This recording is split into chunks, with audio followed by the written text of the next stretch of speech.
The following episode of Being the Change was recorded during the summer when the JMU Financial Aid Office was in the throes of dealing with a problem created by a botched rollout of the Department of Education's program that distributes federal student aid annually. This week, the U.S. Government Accountability Office released their findings on what happened, and a House Higher Education Subcommittee heard testimony Tuesday from two GAO officials on what happened. In the following episode, the head of JMU Financial Aid, Brad Barnett, describes how he and his wonderful team got JMU families through this trying time. Welcome to Being the Change, the official podcast of James Madison University, brought to you by Madison Magazine. Each episode brings to you stories of how members of the JMU community combine intellect with action to live lives of purpose and meaning. That's Being the Change.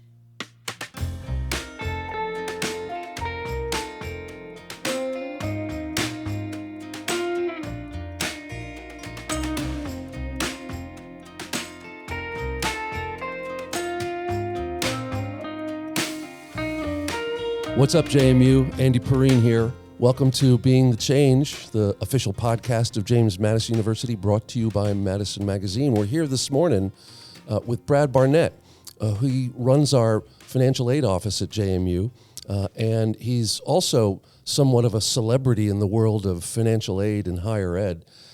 Brad was chair of the National Association of Student Financial Aid Administrators for a time, and he's a known authority in higher ed on financial aid, so we're incredibly lucky to have him at JMU.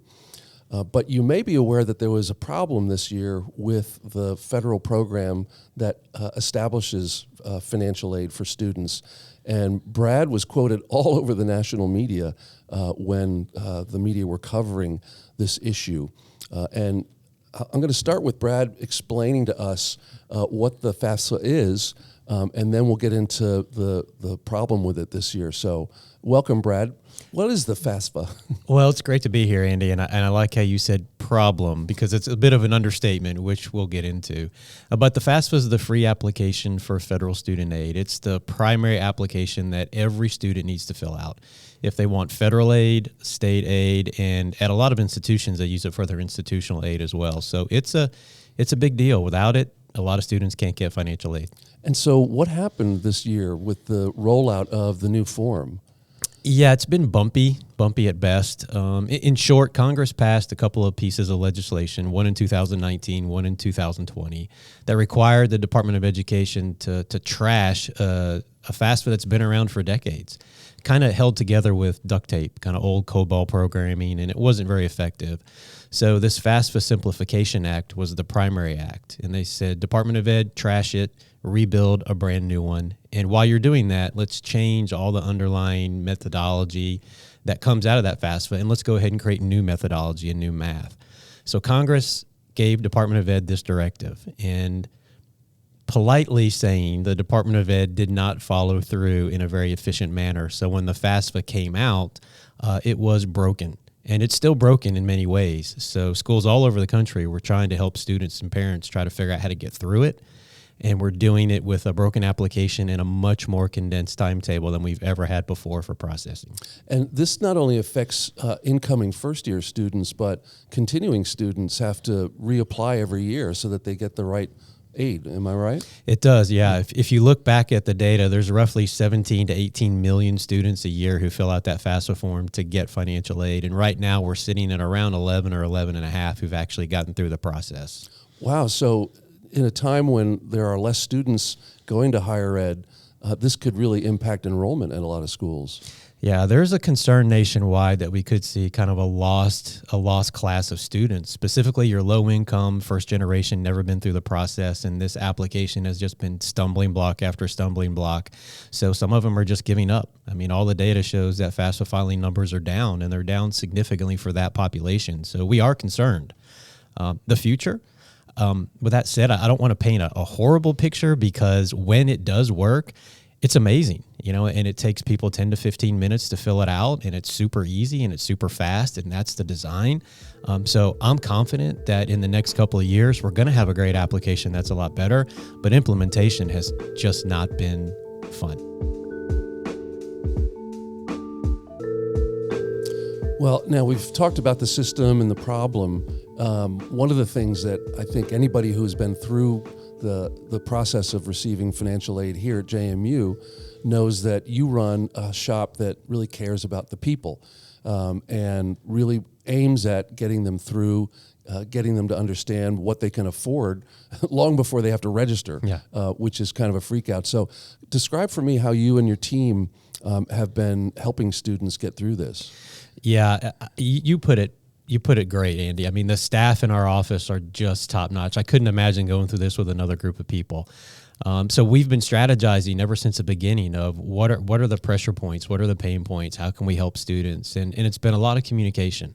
We may have over communicated, or maybe you can't over communicate in a situation like this, but we were in constant contact with prospective students and their family members through email campaigns, partnering with the Office of Family Relations, working with orientation.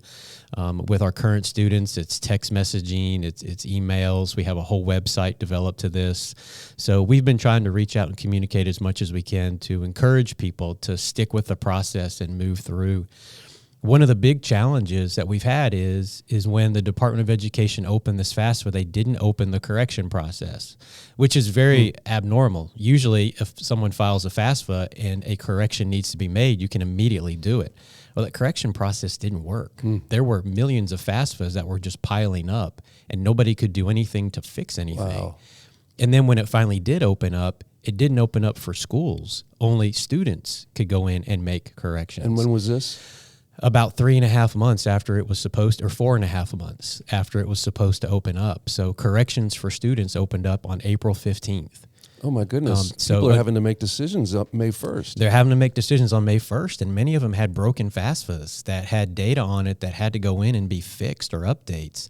As institutions, we couldn't do anything. So as soon as that process opened, we were reaching out to students saying, hey, you've got a problem on your FAFSA, you have to fix it. Here's how you fix it. Wow. We can't fix it for you. And until you do this, we're kind of stuck. So we've been over communicating with people to try to walk them through this process. Right. With that said, it's tough because you're talking about thousands of FAFSA applicants and a limited number of staff. So we're trying to do this as efficiently and effectively as we can. But the numbers are big. About half of the FAFSAs we got were bad. Oh my goodness. When we first got our first FAFSA load. And it wasn't pretty. How many in a typical year do we get? In a typical year, we'll get probably about 12 or 13,000 who actually enroll and have a FAFSA. But when you talk about the prospective student population on top of that, it's thousands more. Wow. And it's a complicated process even when it goes well. So this pileup must have been just a freak out for not only you and your staff, but moms and dads and students? Yeah, I mean, think about it this way. You know, we've had a lot of real rain lately, and we've seen some dams bursting in different parts of the country, and that's kind of the way it was. We had all these FAFSAs that were just building up behind the dam, waiting for the Department of Ed to start their processing and then to allow others to go in and correct it. And once it was released, it was a bit of a floodgate opening up, and then we all around the country had to react to figure out how can we get people through this kind of messy situation.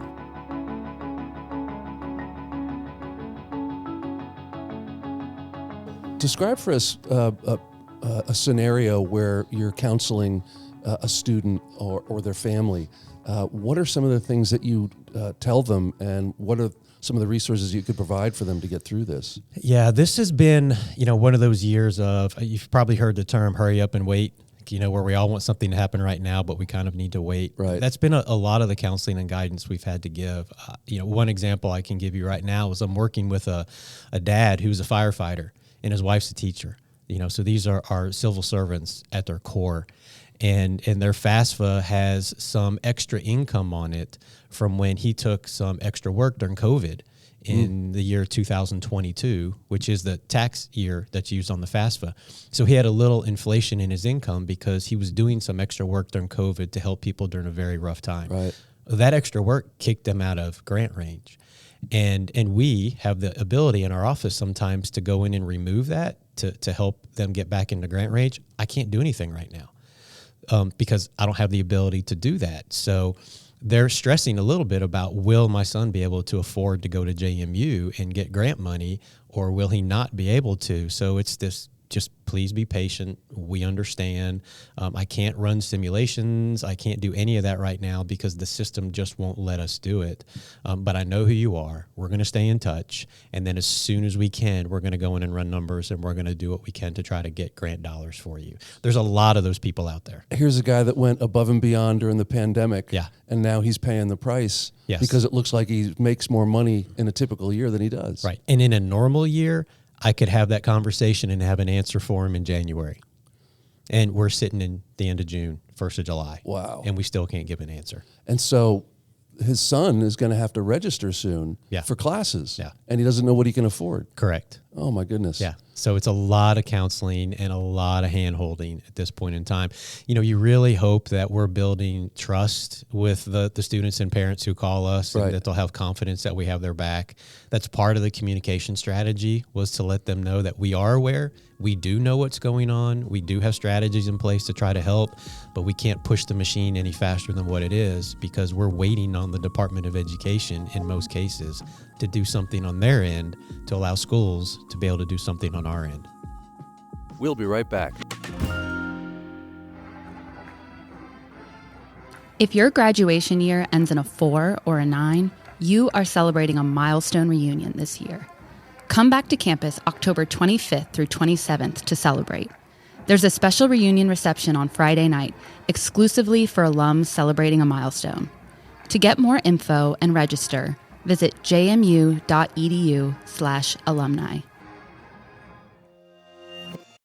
Wow. So, it's just dawning on me what a rock and hard place you and your team are in, because JMU is known for its exceptional above and beyond customer service, but you can't do it because the DOE has got you caught.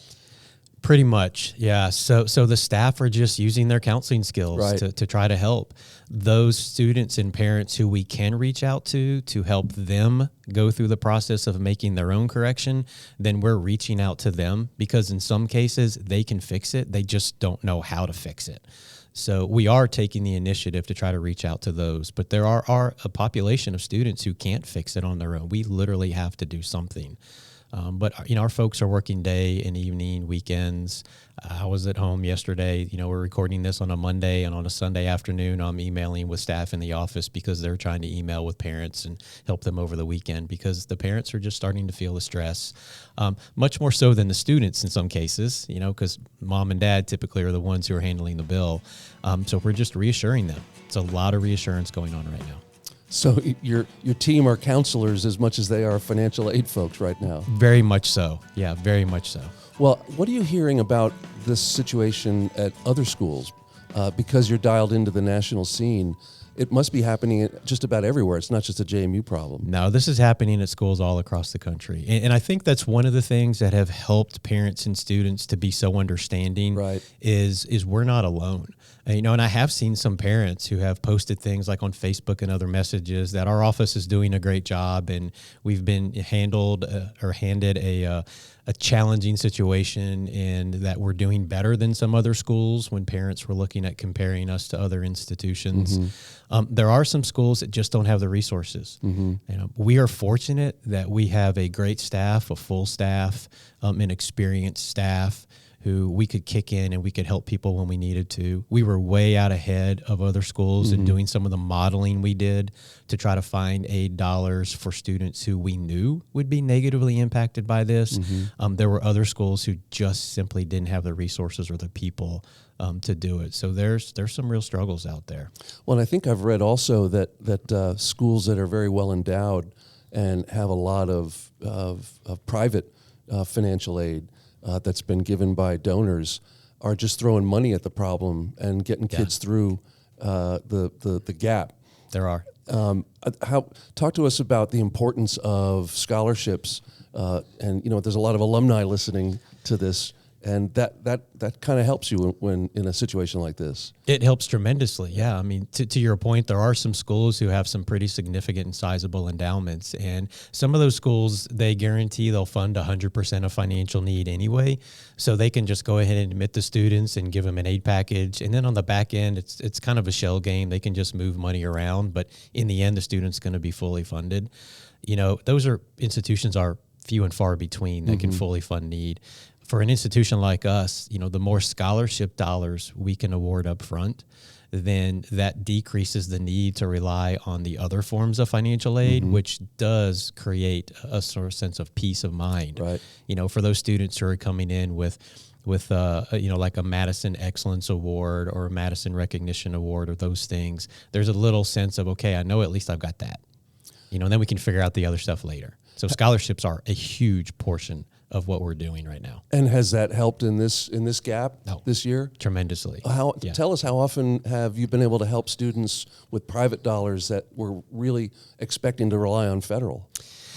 Yeah, how often is kind of an interesting question, because there are still only so many scholarship dollars to go around. I'll just say that it's a very common practice. We have a very robust process where we coordinate scholarship awarding through the different colleges on campus. We kind of dole out some scholarship dollars, and then they have their own through foundations and endowments. But we work on we have a timeline, and we give the colleges a timeline of get all your scholarships selected by X date. And the reason is because we want to notify students in a very comprehensive way by a certain date. We started that process a couple of years ago. It's been extremely effective. So what that means is we can get scholarship offers out pretty early in the process, which then relieves some of that anxiety from people waiting on other aid.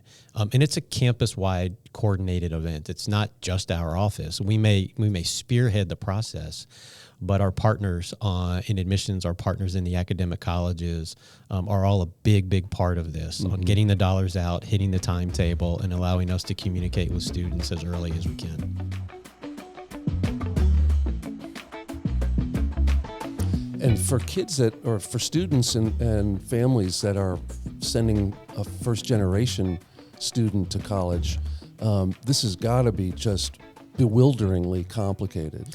It's extremely complicated, and if you just look at the data, this isn't true in all cases, but a lot of your first generations are also some of your first generation low income individuals. We look at that population. Again, not stereotypical, because some of your first generation college students come from very wealthy, well-to-do families, but it's that first generation low income student who's really overwhelmed, because in that case, a lot of their scholarship dollars or grant dollars are coming from financial need off the FAFSA.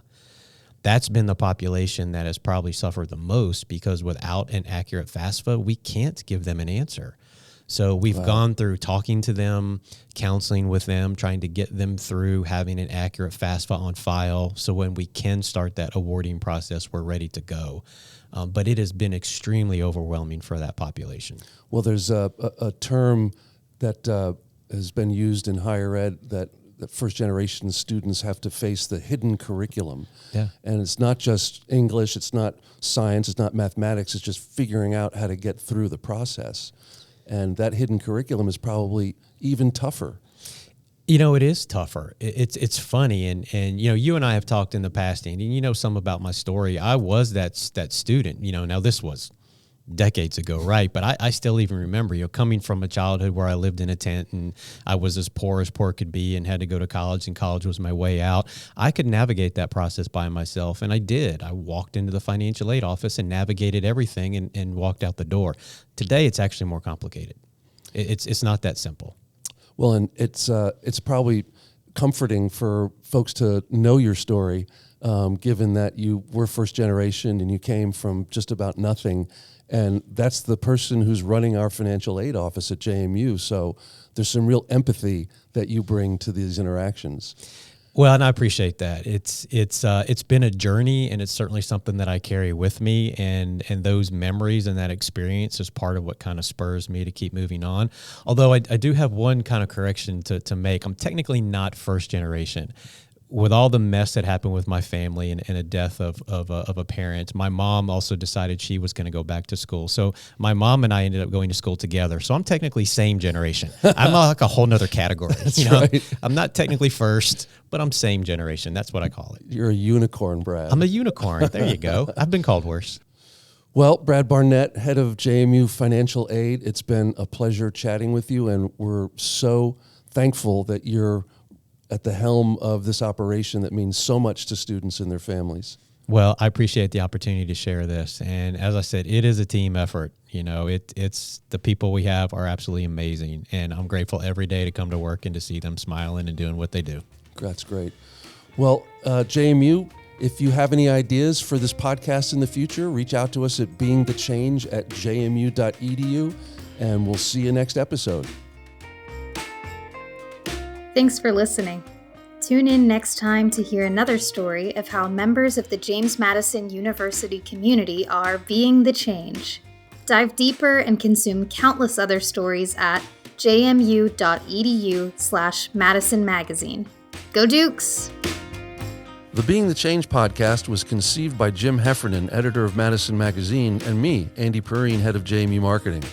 Thanks to Jenna Polk and the team at Rose Library Studios, where the show is recorded by Steve Adderton, the guy who also captures those amazing campus drone shots you see on Instagram. Original music and episode production by Neil Perrine. All of us involved in creating Being the Change are JMU alumni, and we bleed purple. Don't forget to like, share, and subscribe.